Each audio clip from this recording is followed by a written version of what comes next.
Kita sudah di minggu kedua di bulan Januari tahun 2023 ini. Saya sempat mengirim gambar, nggak tahu bisa ditampilkan nggak ya, satu gambar yang saya sempat kirim. Semoga bisa, saya tahu saya kirimnya last minute, tiba-tiba teringat dan mungkin bisa ditampilkan kalau bisa. Sementara menunggu, saya mau mengajak kita merenungkan sebuah hal yang menurut saya cukup penting di tahun 2023. Kalau awal tahun kemarin Bapak Ibu telah menerima firman Tuhan tentang bagaimana Tuhan menuntun Yosua dan bangsa Israel masuk tanah perjanjian. Tapi kalau saudara perhatikan, even bahkan Tuhan telah menetapkan tanah perjanjian untuk bangsa Israel. Bukan berarti mereka masuk dengan mudahnya. Tuhan gak pernah bilang bahwa tanah perjanjian telah aku berikan kepadamu. Segala sesuatu telah dikondisikan oleh Tuhan sehingga engkau tinggal masuk aja gitu loh. Gak akan ada pertempuran, gak akan ada bangsa-bangsa yang kuat. Tetap ada. Nah, biarlah saudara dan saya memahami ini sehingga kita sebagai orang percaya, orang Kristen di tahun 2023 ini apapun yang akan kita hadapi itu tidak kemudian serta-merta membuat kita menjadi lemah dan tawar hati. Kemudian kita komplain sama Tuhan. Tuhan, katanya engkau sertai saya. Tuhan, katanya engkau berjanji dalam hidup saya. Tapi kenapa kok tidak seperti semudah yang saya pikirkan? Saudara baca Alkitab baik-baik. Kalau saudara ingat lagi, Yusuf ketika kemudian mendapatkan mimpi jadi penguasa. Dia dapat mimpi itu bukan mimpinya sendiri, saudara. Ada orang yang bilang, ya bermimpilah mumpung mimpi itu gratis. Mimpi itu dikasih sama Tuhan. Bahwa dia akan jadi penguasa suatu saat nanti. Tapi kemudian juga jalan yang dia lalui itu tidak semudah yang kita pikirkan. Enggak kemudian dia bermimpi hari ini dan kemudian tahun depan, next year. Atau tahun yang sama, langsung mimpinya menjadi kenyataan. Enggak, saudara.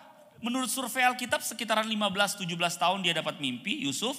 Jadi penguasa betulan itu umur 30 tahun. Jadi kurang lebih 13 atau 15 tahun dia menghadapi proses. Jadi budak di rumah Potifar, dimasukkan ke dalam penjara, saudara. Sebut siapa lagi dalam Alkitab? Daud? Wow. Daud juga sama. Umur 17 tahun dia diurapi menjadi raja oleh Samuel. Tuhan yang tetapkan, Tuhan yang bilang, Samuel kamu pergi ke rumah Isai. Salah satu anaknya telah aku pilih menggantikan Saul. Samuel sendiri enggak tahu sampai kemudian dia mendapati bahwa ternyata itu adalah Daud. Abinadab muncul? Bukan. Syama muncul? Bukan. Semua kakak-kakak daripada Daud? Bukan. Sampai kemudian Daud tampil diurapi jadi raja. Pertanyaan saya, apakah kemudian langsung jadi raja? Tidak, Bapak Ibu. Enggak, tahun depannya. Sama, 17 tahun diurapi jadi raja, nanti jadi raja betulan usia 30 tahun. Itu baru jadi raja atas Yehuda, nanti jadi raja atas Israel dan Yehuda. Seluruh kerajaan menerima dia, usia 33 tahun. Sorry saudara. Dari sini kita bisa menemukan bahwa Tuhan mungkin menjanjikan sesuatu bagi kita. Tapi sebagai anak-anak Tuhan, saudara dan saya pun perlu mempersiapkan sebuah mentalitas bahwa bukan berarti akan menjadi mudah. Makanya buat saya adalah apa yang akan kita hadapi di tahun 2023. Apalagi dengan segala prediksi yang ada. Memang sepertinya tidak mudah. Tapi saya ingin beritahu kepada setiap kita bahwa Tuhan tidak akan pernah biarkan kita. Kita baca ayat yang di Mazmur 46 tadi. Pas banget ya. Mazmur 46 ayatnya yang pertama sampai dengan ayatnya yang ke-5. Mazmur versi firman Allah yang hidup. Tolong dibuka yang tadi saudara ya. Yang di awal kita baca Mazmur pasal 46 ayat yang pertama sampai dengan ayat yang ke-5 versi firman Allah yang hidup. Kita baca bergantian. Saya baca ayat pertama, saudara baca ayat yang kedua. Allah adalah tempat perlindungan dan kekuatan yang selalu memberi pertolongan pada masa-masa kesulitan. Silakan saudara ayat yang kedua.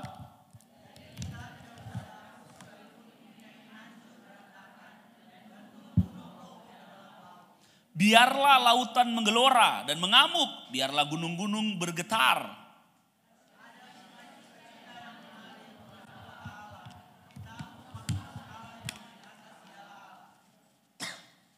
Allah sendiri hidup di kota itu, karenanya kota itu tetap teguh walaupun di mana-mana terjadi kegoncangan. Ia tidak akan menangguhkan pertolongannya. Alkitab udah beritahu di perjanjian lama saudara. Di perjanjian baru tentang masa yang sukar. Kenapa saya perlu sampaikan ini? Seharusnya membuat kita ada dalam sebuah pengertian. Itu bukan sesuatu yang baru. Apapun yang sudah diprediksi di tahun 2022. Tentang 2023. Alkitab udah beritahu kita kok. Kita buka lagi, saudara tahan ya nanti ditandai di Mazmur 46 ini. Coba kita buka di 2 Timotius pasalnya yang ketiga ayat yang pertama. 2 Timotius pasalnya yang ketiga ayat yang pertama. Firman Tuhan katakan, keadaan manusia pada akhir zaman, keadaan saudara dan saya. Ketahuilah bahwa pada hari-hari terakhir akan datang masa yang mudah. 2 Timotius 3 ayat 1 bilang begitu saudara. Ketahuilah bahwa pada hari-hari terakhir akan datang masa yang mudah. Masa yang apa saudara? Biasa-biasa aja? Masa yang sukar. Jadi gini loh, Alkitab udah beritahu kepada setiap kita bahwa memang hari-hari terakhir akan datang masa yang sukar. Itu telah diberitahu oleh firman Tuhan. Tetapi itu diberitahu bukan untuk membuat saudara dan saya tawar hati. Bukan untuk membuat saudara dan saya jadi takut. Bukan untuk membuat saudara dan saya jadi khawatir. Tapi justru itu semua diberitahu untuk juga firman Tuhan kemudian meneguhkan kepada setiap kita bahwa saudara dan saya berbeda menghadapi masa-masa yang sukar. Percayalah, perlakuan Tuhan untuk saudara dan saya pasti berbeda. Saudara dan saya anak Tuhan. Jangan sampai kita terbawa dengan situasi. Karena saya di sekitaran bulan Oktober ketika Bapak Presiden menyampaikan tentang situasi yang sukar dari hasil percakapannya dengan lembaga-lembaga internasional tentang masa yang sukar di tahun 2023. Walaupun beliau menyampaikan dengan optimis bahwa itu keadaan di dunia, bukan di Indonesia. Berulang kali beliau sampaikan itu. Tapi statementnya itu sempat saya ngobrol dengan salah seorang pengusaha yang saudara bersaudaranya cukup besar di Jakarta. Mereka jadi agak hold sedikit. Sudah tahu termakan dengan perkataan itu mengakibatkan mereka menahan investasinya, menahan segala pengembangan dan lain sebagainya. Tapi kemudian waktu saya ngobrol, saya kemudian berpikir, wah jangan-jangan ada orang juga yang kemudian ketika menjalani entah kehidupan keluarga, bisnis, pekerjaan. Dan kemudian mendapati bahwa, oh iya ya langsung nih, wah bener nih. Jadi tahun 2023 yang ada adalah kekhawatiran, ketakutan. Saudara bayangkan, hidup ini yang setiap kita pasti ada pergumulan. Setiap kita saya yakin pasti ada pergumulan. Saudara gak percaya? Coba saudara lihat wajah kiri dan kanan. Lihat sebelahmu saudara. Lihat aja saudara. Ada pergumulan tanpa dia bilang, tanpa saudara bilang, dari sini saya juga bisa lihat kok ada pergumulan. Kelihatan wajah-wajah yang ada pergumulan. Tapi gini loh, di balik setiap pergumulan yang ada, saya mau kita melihat firman Tuhan, supaya waktu kita keluar dari tempat ibadah di tempat ini, waktu kita bercakap-cakap dengan siapapun orang-orang yang kita temui, bukan kekhawatiran, bukan ketakutan yang keluar dari mulut kita. Bapak Ibu Saudara yang saya kasihi, untuk apa kita beribadah kepada Tuhan setiap minggu kalau kemudian kita sama seperti yang lain? Amin. Aminnya masih mencurigakan. Amin. Amin. Yes, mari kita akan lihat beberapa janji Tuhan yang Tuhan berikan untuk setiap saudara dan saya menghadapi tahun 2023. Saudara tahu enggak salah satu nama Tuhan yang saudara enggak boleh lupa, bahkan menjadi pesan sepanjang Natal. Coba kita lihat di Matius pasalnya yang pertama, ayatnya yang ke-22. Matius pasalnya yang pertama, kita langsung Matius pasal pertama ayat 22 sampai dengan ayat 23. Matius 1 ayat 22 sampai 23. Oke, kita baca sama-sama saudaraku. 2, 3. Hal itu terjadi supaya genaplah yang difirmankan Tuhan oleh Nabi. Sesungguhnya anak darah itu akan mengandung dan melahirkan seorang anak laki-laki. Dan mereka akan menamakan dia Immanuel yang berarti Allah menyertai kita. Saudara dengar baik, ayat 22 ini dicatat bahwa genaplah yang difirmankan Tuhan oleh Nabi. Bahwa ini adalah sebuah nubuatan. Saudara dengar ya, pengertian nubuatan bukan hanya begini. Tuhan telah menyampaikan beratus-ratus tahun yang sebelumnya, sebelum Kristus, Tuhan yang menjadi manusia itu telah disampaikan. Makna nubuatan banyak orang berpikir bahwa Tuhan menyampaikan beratus-ratus tahun sebelumnya, sebelum kemudian itu dinyatakan. Makanya itu disebut nubuatan. Biasanya kalau mau Natal ada nubuatan-nubuatan tuh tentang kelahiran Kristus. Ada banyak sekali nubuatan. Tapi tahukah saudara bahwa nubuat itu bukan hanya bicara, dia sampaikan beratus tahun, beribu tahun sebelumnya, kemudian dia genapi dan selesai. Tidak, tapi nubuatan sebenarnya punya makna. Di dalamnya ada kesetiaan Tuhan. Ada bobot kesetiaan Tuhan. Jadi waktu kita baca bahwa Tuhan menjanjikan bahwa dia adalah Immanuel, Tuhan yang menyertai. Itu bukan hanya kemudian sekedar, oh itu sudah dinyatakan. Kristus Tuhan telah menjadi manusia, dia Tuhan yang telah menyertai manusia bersama-sama dengan manusia. Dengar baik saudara, tidak hanya sampai di situ. Ada bobot kesetiaan di dalamnya. Makanya kalau saudara baca Matius pasal 28, ayo kita lihat lagi saudara ya. Matius 28 ayatnya yang ke-19, Matius pasalnya yang ke-28 ayatnya yang ke-19.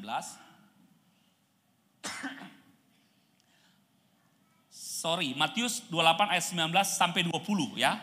Firman Tuhan bilang begini, ini kata kalimat yang penting sebelum Tuhan Yesus terhilang naik ke surga. Kita tahu bahwa ini adalah amanat agung. Amanat agung diberikan di ayat yang ke-19. Karena itu, pergilah, jadikanlah semua bangsa muridku, baptislah mereka dalam nama Bapa dan Anak dan Roh Kudus, dan ajarlah mereka melakukan segala sesuatu yang telah kuperintahkan kepadamu. Saudara dengar baik, sebelum Tuhan terhilang benar-benar di surga, kalimat penting di kalimat terakhir kemudian dia sampaikan, dan ketahuilah aku menyertai kamu senantiasa sampai kepada akhir zaman.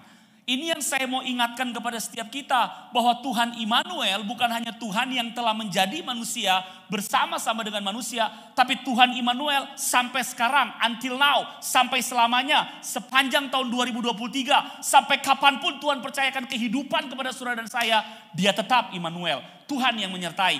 Tapi kebanyakan banyak orang berpikir tentang Immanuel hanya sampai di dia bersama-sama dengan kita. Izinkan saya dengan cepat menjelaskan lebih rinci apa makna Immanuel yang sebenarnya. Tapi saya perlu volunteer. Mana tadi yang pemain musik? Pemain musik pada di mana ya? Mereka ada di dalam ruang Maha Kudus. Yang main bass, Dek, siapa namanya main bass? Yang main bass tadi, mari sini keluarlah dari ruang Maha Kudus. Temuilah kami umat Tuhan. Nah, sini. Waduh ya. Sama nama dia, jangan lupa ya. Alpha dan Omega. Omega, enggak bercanda ya. Saya perlu pakai masker nih, kasihan dia nanti. Oke. Pengertian kita tentang Immanuel adalah Tuhan bersama-sama dengan kita. Menyertai, kalau saudara lihat kamus bahasa Indonesia, itu berarti bersama-sama. Padahal makna daripada Immanuel bukan hanya bersama-sama, saudara. Saudara kalau bersama-sama dengan doang, enggak ngapa-ngapain, bisa aja kan, betul nggak? Saudara pernah nggak ada orang yang sama-sama sih, tapi nggak ngapa-ngapain? Waktu saudara susah, waktu saudara sulit, ya cuma berteman sih. Ya at least ada teman lah daripada nggak ada Pak Pendeta. Tapi saya yakin ya kalau suami istri di sini pasti kalau ada masalah, suaminya istrinya langsung, ayo kita sama-sama, doalah, kasih semangat lah. Itu saya suami istri di sini. Amin, suami istri? Aminnya nggak semua loh saudara ya. Enggak Pak Pendeta. Ya nggak ngapa-ngapain, nggak ya. Nah saya ingin menjelaskan kepada saudara makna Immanuel. Yang pertama sebenarnya Tuhan bersama-sama dengan kita, ini makna Immanuel, untuk membantu dan menolong kita. Apa saudara? Saya kasih contoh sama saudara ya dengan cepat. Saya kasih contoh. Alpha ini anggap saudara mewakili manusia, anggap saya Tuhan. Saya siapa saudara? Tuhan. Anggap saja Alpha mewakili manusia. Coba saudara lihat, cukup mewakili bukan? Cukup mewakili. Anggap saja ini kursi 1, 2, 3, 4, 5, 6. 6 kursi ini anggap saja adalah beban saudara yang harus saudara pikul waktu saudara menjalani kehidupan. Pergumulankah? Anggap saja ini 6 kursi. Tugas Alpha adalah dianggap bisa menyelesaikan masalah kalau kursi-kursi ini pindah di situ Alpha. Oke, pindah di situ, tapi ada waktunya. Ya karena kadang-kadang hidup kita kan ada, dong bilang time limit. Ini boleh tak lewat ini. Ya gitulah ya. Kalau lewat bahaya ini. Boleh Alpha? Durasinya Alpha hanya 5 menit. 5 menit kelamaan. 5 detik. Nggak bisa ya? Bisa lah. Dengan kekuatanmu pasti bisa. Ditambahin 7 lah ya. 7 ya. Oke, kita coba ya. Anggap itu adalah bebannya kita semua. Oke? 7 menit ya. 7 detik. Salah. Tuhannya salah. 7 detik ya. Oke, di situ ya. Di situ tuh. Di tangga yang hitam itu. Ya. Ya ujung. Oke. Siap. Oke. 1, 2, 3. 1, 2, 3. 4, 5, 6, 7. Balik ulang Alfa, sorry. Saya sengaja pilih Alfa karena badannya kuat saudara ya. Saya nggak mungkin pilih yang WL yang wanita, kasihan nanti ya. Saya bisa dimarahin sama suaminya. Alfa belum menikah kan Alfa? Belum menikah loh Bapak Ibu. Saya sengaja supaya kalau dia udah nikah nanti saya dimarahin sama istrinya lagi. Bapak ngerjain suami saya. Aduh, diatur lagi ya. Alfa, Ana berusaha semaksimal mungkin ya. Tapi nggak bisa ya. Susah Kang. Berat Kang. Immanuel punya makna Tuhan bersama-sama dengan kita untuk membantu dan menolong kita. Tapi kerap kadang-kadang kita berusaha dengan kekuatan kita sendiri. Bisa atau tidak? Gak bisa, sudah berat. Kan ada Immanuel, Alfa. Maukah kau nggak mau minta tolong sama Immanuel? Nggak mau minta tolong sama Tuhan? Mau minta tolong? Yang benar nih, kok Tuhan yang nawarin? Bilang Tuhan tolong aku. Tuhan tolong aku. Bantu aku. Bantu aku. Karena memang dia Immanuel. Allah beserta kita, tapi bukan cuma Batamang. Dia mau tolong setiap kita. Makanya saya yakin tahun 2023 pasti bisa. Coba lihat kalau Tuhan tolong. Mau lihat?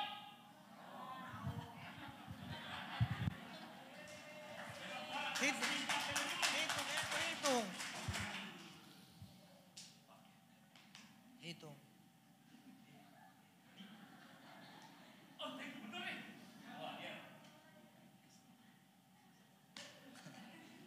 Tuhan kasih tuntunan, pasti saudara. Hitung ya, oke? Deal, oke. Silakan. 1, 2, 3, 4, 5, 6, 7.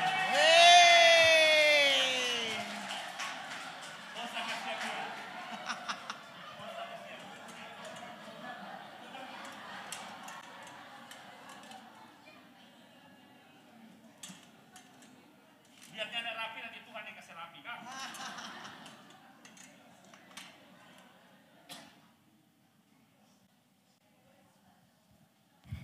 Oke, itu makna yang pertama. Tapi makna Immanuel juga bukan cuma sampai di situ, saudaraku. Tarik napas dulu. Oh, sudah. Tuhannya yang perlu tarik napas kayaknya nih.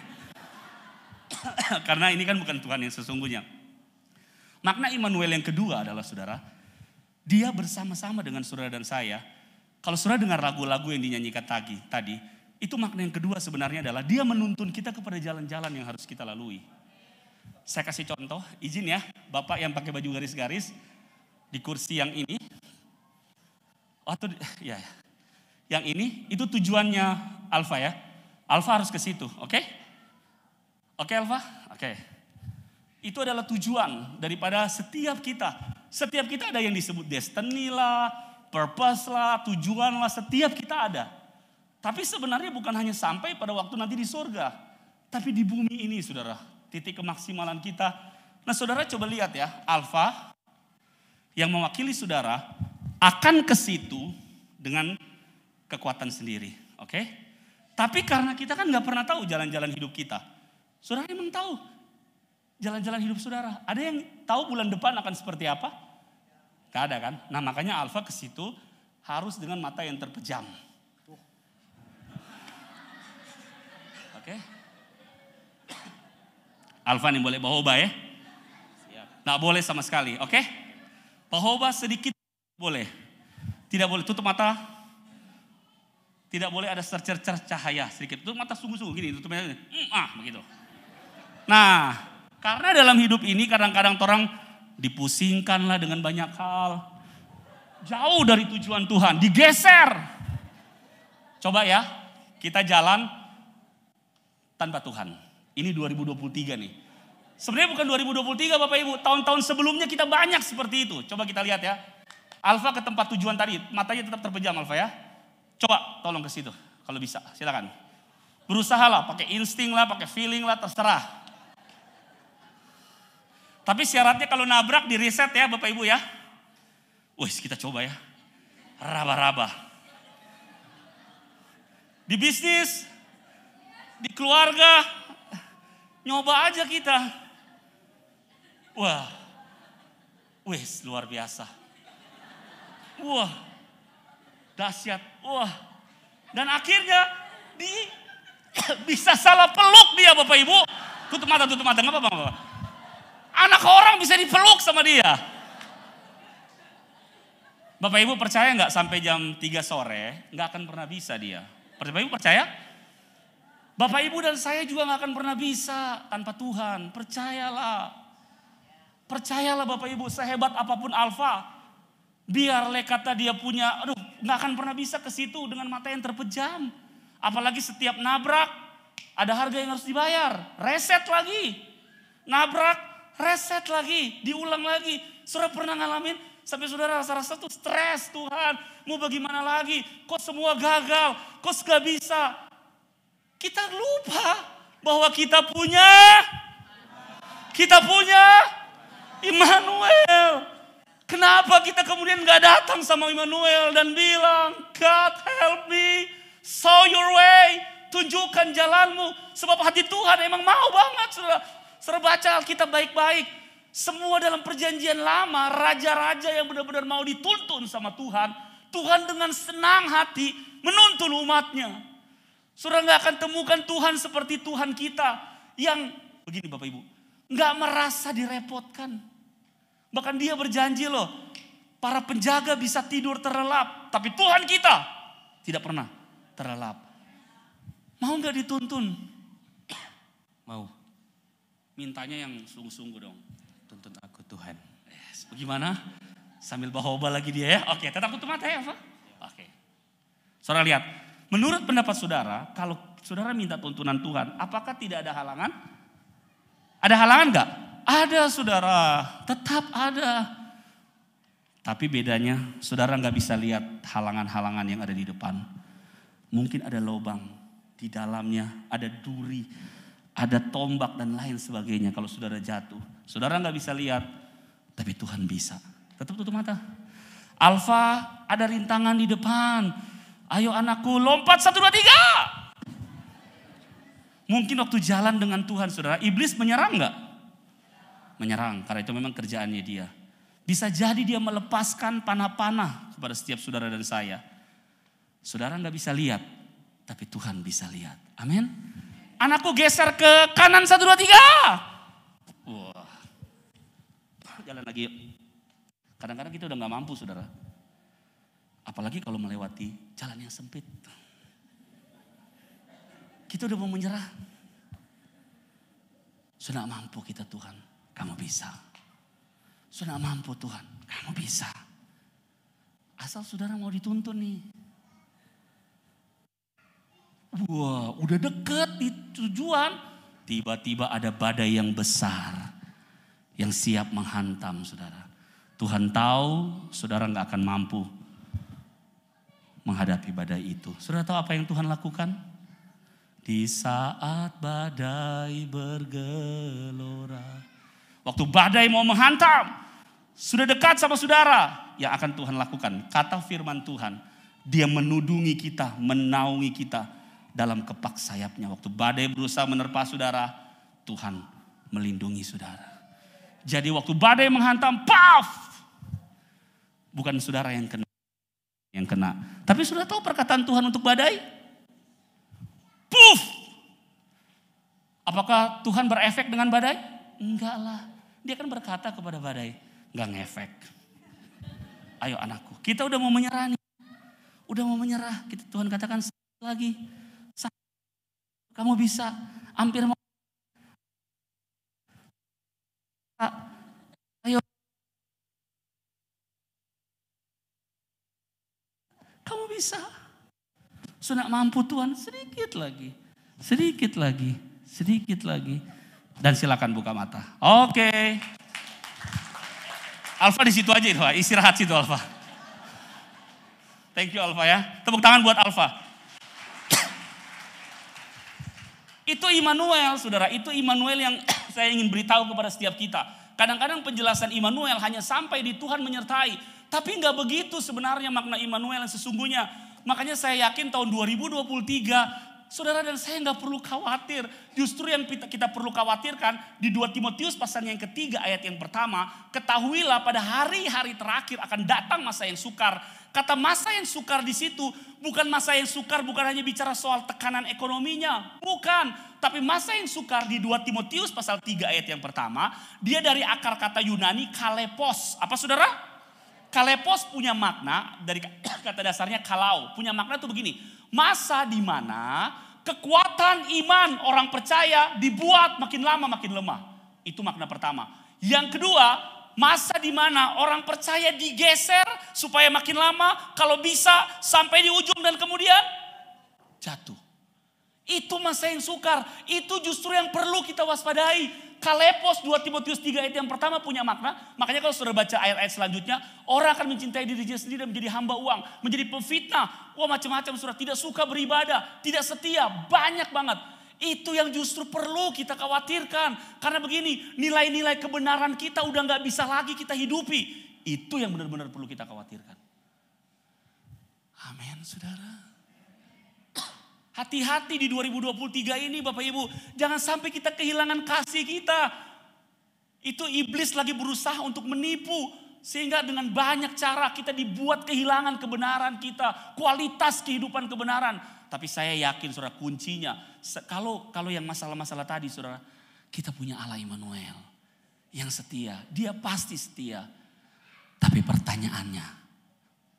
Apakah kita yang bisa setia? Di masa yang sukar.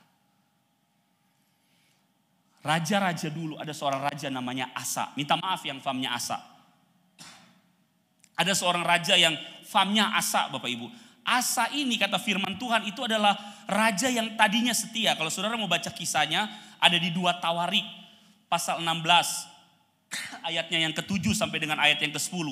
Tapi sayangnya di akhir-akhir kehidupannya Asa berubah setia kepada Tuhan. Saya mau bacain saudara. 2 Tawarik 16 ayat 7 sampai dengan 10.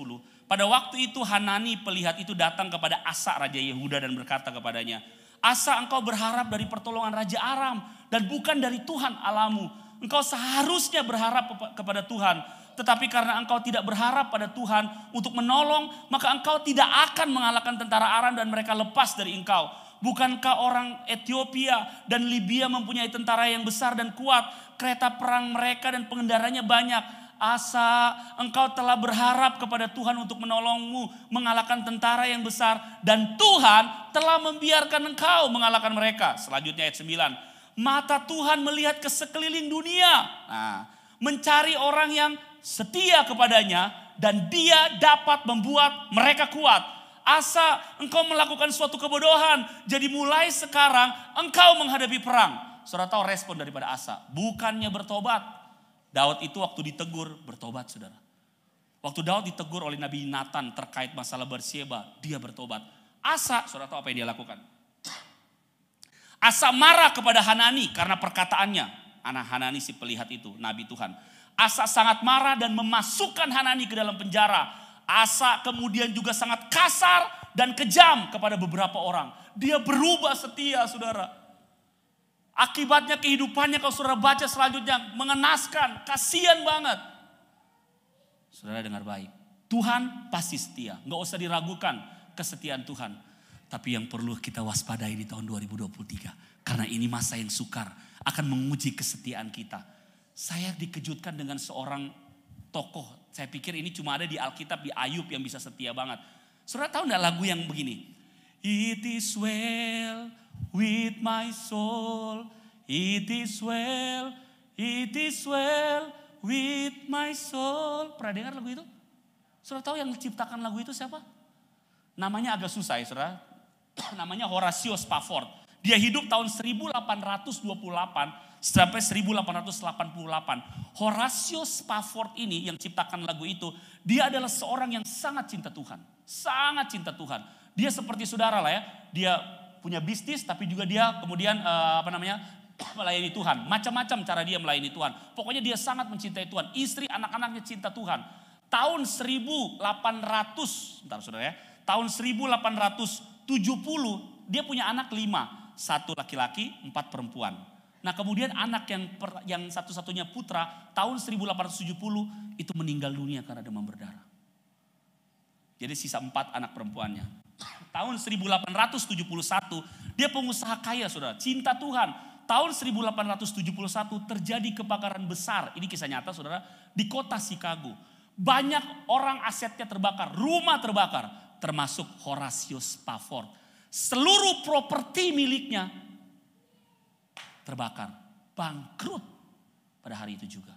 Tapi saudara tahu, bahkan pada saat dia udah bangkrut, ini sejarah loh yang bilang, dia tolong orang, dia bangun kembali orang yang rumahnya, warga-warga yang rumahnya kebakar, dan tidak ada sungut dari mulutnya. Dia tetap setia melayani Tuhan. Tahun 1871, 2 tahun kemudian, tahun 1873, waktu satu kali dia bersama dengan istri dan keempat anaknya yang perempuan itu berniat pergi ke seminar KKR-nya D.L. Moody, penginjil yang terkenal pada saat itu. Pasti saudara pernah dengar namanya. Pada waktu mau naik kapal, tiba-tiba si Horatio Spafford ini ada panggilan bisnis meeting yang gak bisa, dia gak hadir. Akibatnya dia bilang begini sama istri dan anak-anaknya, kalian duluan, papa nanti nyusul dengan kapal yang berikutnya. Oke? Dia ikut meeting, kapal istri dan anak-anaknya itu kemudian pergi ke tempat kota di mana akan dilakukan penginjilan dan seminar dan KKR. Saudara tahu apa yang terjadi? Di tengah karena gelombang laut yang begitu besar, di tengah laut kapal yang ditumpangi oleh istri dan keempat anaknya tenggelam. Istrinya bisa diselamatkan tapi koma dirawat, keempat anaknya perempuan tewas semua. Bapak Ibu ini kisah nyata loh. Waktu dia dengar berita itu dia segera langsung pergi dengan kapal berikutnya. Dan pada waktu karena harus melintasi kembali perairan di mana kapal daripada istri dan anak-anaknya itu tewas. Waktu lewat di situ kaptennya kasih tahu sama dia, Pak Horatio, disinilah kapal itu tenggelam. Di situ Bapak Ibu coba bayangkan, kalau orang lain saya yakin pasti wah, bisa macam-macam. Dan itu pasti dimaklumi manifestasi seperti itu. Karena dia mungkin sedih, dia lihat anak, dia pasti, tapi saudara tahu, pada saat itulah dia ciptakan lagu. It is well with my soul, it is well with my soul. Tenanglah jiwaku, tenanglah jiwaku. Waktu saya baca kisah orang ini, my goodness, saya terinspirasi banget Bapak Ibu. Saya nangis, my goodness, ada orang. Saya pikir cuma Ayub, tapi ada loh orang seperti itu. Yang sungguh-sungguh bisa tinggal dalam kesetiaan.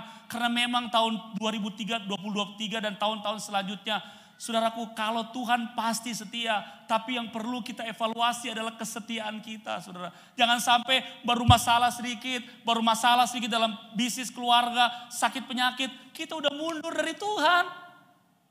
Karena kita lihat orang lain, kita lihat pelayan Tuhan, sudah Jo, kita sudah mau pergi di gereja. Masa orang gereja, orang pelayanan kayak gitu? My goodness, saudara.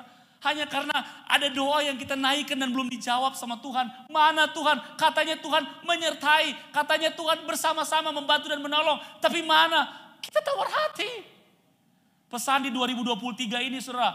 Percayalah kita punya Tuhan Immanuel. Tapi tolong juga perkuat keyakinan kita kepada Tuhan. Perkuat kesetiaan kita. Apapun yang terjadi saudara. Masa cuma di gereja doang kita nyanyi. Di saat badai bergelora. Baeho lagi. Ku akan terbang. Eho-nya udah dikecilin. Dia tetap Eho. Bersamamu. Biarlah waktu kita hadir kehidupan di tahun 2023. Kita putuskan. Sekali setia sama Tuhan. Setia sampai selama-lamanya. Amin saudara. Tepuk tangan untuk Tuhan kita.